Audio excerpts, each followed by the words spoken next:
Praise baby Jeebus. Coffee.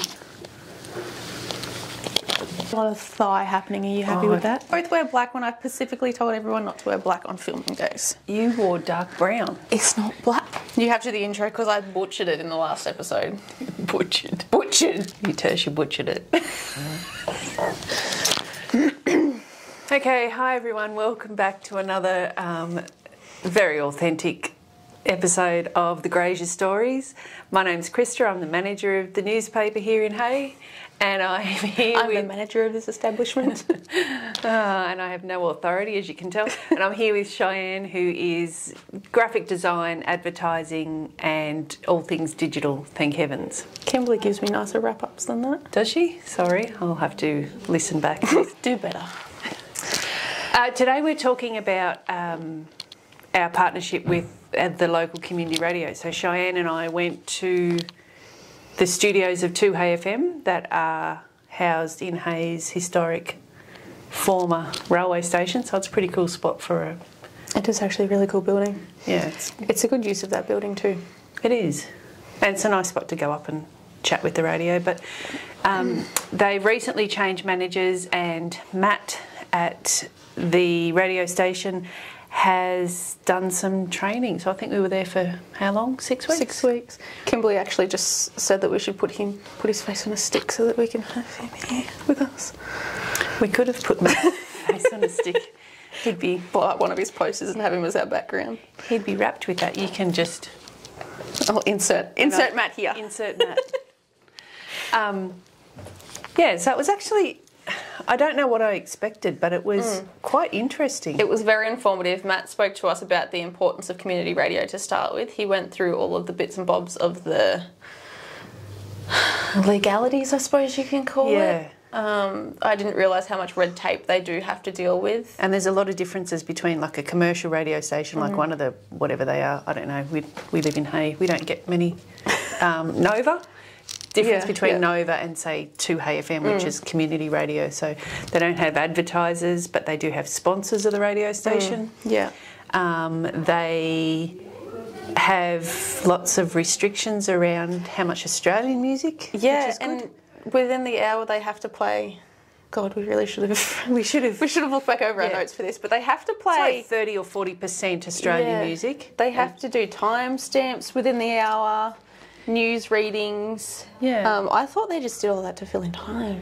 No, yeah, so it was really interesting. And then we were lucky that we had Mark Bottles and Bevy Edwards up there. So they're two of Hay's presenters. So insert Mark and Bev. Two of Hay Radio's beloved presenters. They are probably the most well-known voices around town.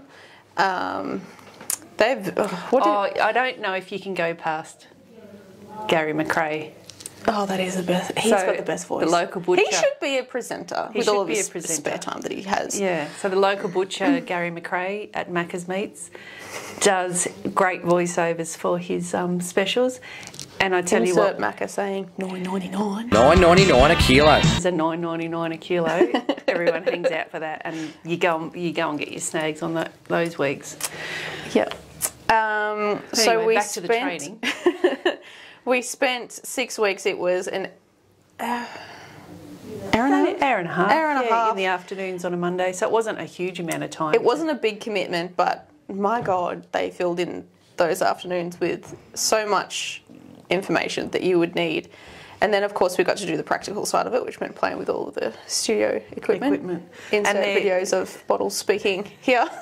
At 92.1 Hay FM. There's lots of updates that because it's a volunteer-run committee, so there's a handful of people. Like every volunteer committee, there's a handful of people that run the whole thing, but they're quite proactive and quite passionate. So they're in the process of updating all their equipment and updating all their songs list, and I think they're getting like a record player so they can play some vinyl. Yeah, he had a really cool collection of records that, I don't know, of course they've got those there. It's been up at the railway station for, ever for me. We should also know how long the radio station's been running, but I think it's the 80s. Yeah. hopefully somewhere along the bottom here at the moment, Cheyenne is running the actual fact of when 2HFM started. We're using a new video editing program, might I add, and it's testing my patience. So Chris is just trying to make me more stressed. But yeah, so insert the date, the local radio, ignore that, insert the date. But yeah, it has been up there for a long time. I reckon it was mid-80s. Well, I was definitely olden days because I may have been at high school, so that's a while now. So yeah, so we learnt how to complete the run sheets. We learnt how to actually use the software that the radio station uses, which is called Zara, and there's free versions of that online. So we were able to come back to the office here, have a look at Zara and have a play around and do some recordings and things like that ourselves. So I think we learnt everyone should have a crack. Authentic is good, which is our motto. And that it's not as complicated as it first seems when you look at that, you know, that desk in front of you with all the slide up and down things. It's very overwhelming to start with, and until Matt actually started explaining what everything does and how to use everything, it was very easy to use in the end there. Yeah, and so the radio station is 100% keen for any new volunteers. They're also happy for people to use that Zara radio program at home, create, is it 27 or 28 minute blocks It was a very strange show. Yeah. And then Matt can slide in all their technical stuff that they have to run to make a half-hour block, and you can do, if you send him 2 28-minute blocks of radio show that you create in your lounge room or your bedroom at home, he can turn that into an hour of radio. So he's really open to people either going up there and doing live shows or pre-recording stuff or throwing ideas at him, so that's good. Yeah, Matt does a really good job. He is living out of Melbourne at the moment. He travels to Hay 3 days a week. Yeah, I think he might have come back a bit closer, like around the Coolaman area. Okay, yeah. But yeah, he's doing a few kind of community-minded jobs within the arts realm. Yeah. So I think he does some stuff for maybe Southwest Arts. So very community-oriented, which is what we like here in Hay. Yes, but he does a very good job at trying to juggle everything himself, because if something goes wrong when he's at home, he's travelling almost 5 hours to come to Hay to fix it. So yeah, the more people that are there to help him out, the better. Unless Phil's around. So one of the committee members, local mechanic that has some sort of radio background, I suppose. So again, don't know how much. We don't know how he finds the time to do any of it, but we don't know how it works. But they keep it all going. They keep it all on the air, which is really good. Yeah. And then this year we have a cross with Matt once a week where we talk about what's in the paper.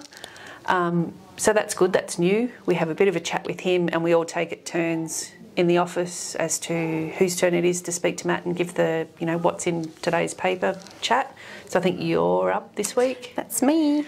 And just new, so Bev Edwards does kind of a, how would you describe her music? She does a Wednesday afternoon, she does a Wednesday afternoon show that's very popular with the older generation. So she plays like a wide range of music, but she's actually going to be reading some of our stories that are in the paper each week. So, I mean, it's a challenge if you have sight, you have issues with your sight, then you can't read our newspaper, and we don't have the resources to be able to record the whole thing. So that's another partnership.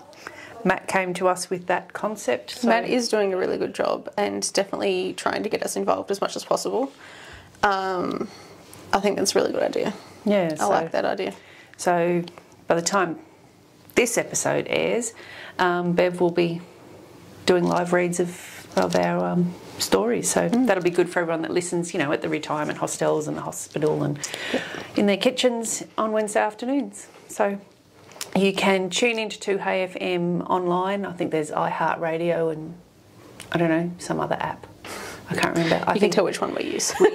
we use iHeartRadio to listen to it here in the office. And it's really unusual that they get a lot of overseas listeners. So it's not just people using the app. So that's interesting. So that'll help spread our news nationally and internationally as well. So it's a win-win situation for everyone. Matt is doing a very good job there, as I said. You did say that. I did say that a couple of times. Well, we need more people like Matt. Okay, so I think that's about us. But anyone that's interested in either volunteering can catch up with 2Hey FM. They're on all the socials, or you can find their website, the usual way we find stuff. I'm not allowed to use the G word around here. But just Google it. And that's about it. Trying to hide in my eye roll. I think it already come out. I think that's about it from us this week. But thanks for tuning in, and we'll see you in a fortnight for another episode of the Grazier Stories. Thanks for listening. Like and subscribe.